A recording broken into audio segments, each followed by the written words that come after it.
Hi, welcome back. Here we commence part B of our focus tape, Simultaneous Solution.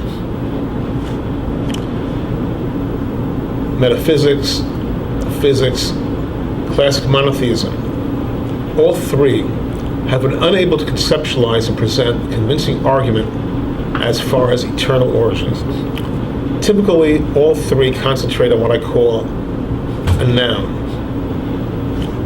even though sometimes it's a noun plus.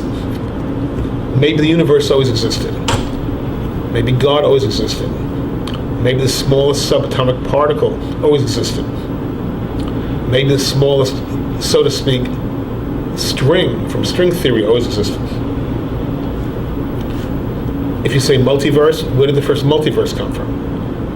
In any event, all these solutions vector towards a noun. From my perspective, the solution cannot vector towards a noun because the question then becomes, where did that noun come from? Where did that entity come from? Where does that God come from? Where does that quark come from? Where does that universe come from? From my perspective, the key to really discerning the solution is to find a concept or dynamic which potentially always existed, that is eternal, and by definition always existed.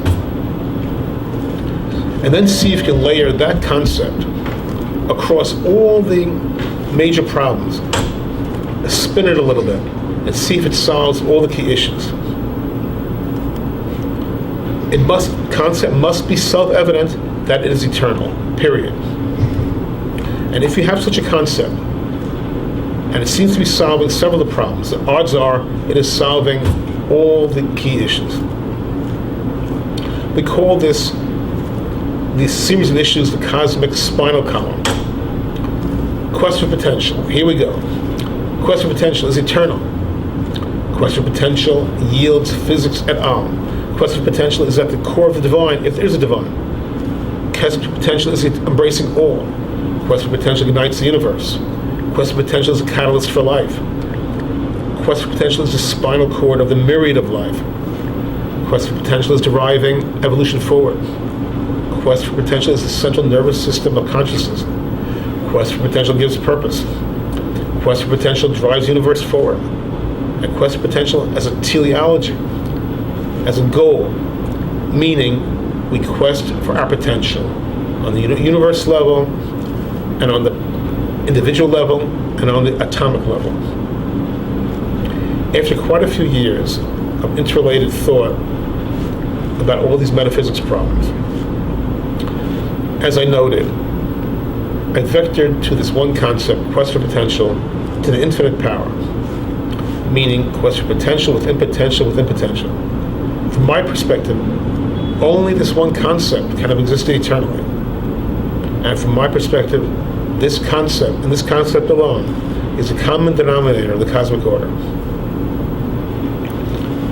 Now, of course, the fact that a dynamic always existed does not guarantee that our universe would flow from that. But it means the possibility existed for the universe to flow from that. Especially if the concept is potential/possibility. My finesse on the key concept of potential possibility is the infinite iteration of saying. It's nested like those Chinese dolls. But look at it another way. My potential includes the potential of my son, and his son's son, etc. As of June 2013, at this point, I'm convinced that if there's a divine transcending the cosmic order, quest for potential is at the core of the divine. And if there is no divine, as we know it, then quest for potential itself is arching across the cosmic order. Now, as you know, as a shorthand notation, I call this Q4P, quest for potential.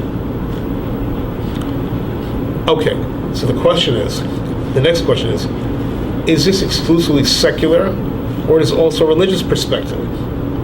Now, be clear, Summa Metaphysica is written on neutral ground. One can view this dynamic either from a secular perspective or from a religious perspective. But it may turn out that Q4P itself is some sort of hybrid in between secular and religious. If one is looking for a religious perspective, one would have to call the core dynamic holy quest for potential to solve the key theological issues.